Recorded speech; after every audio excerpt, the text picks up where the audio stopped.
calves suffer through Florida's violent storms. Unable to flee their flooded out, muddied pens.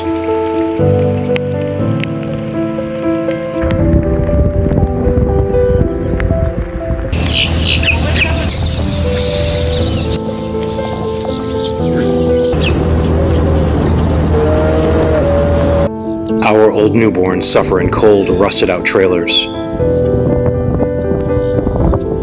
It's a newborn baby at dairy in Okeechobee.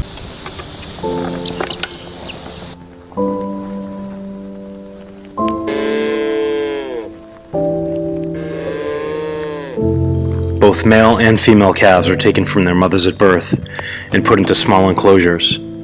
Without shelter, they suffer through Florida's harsh summer. Many succumb to the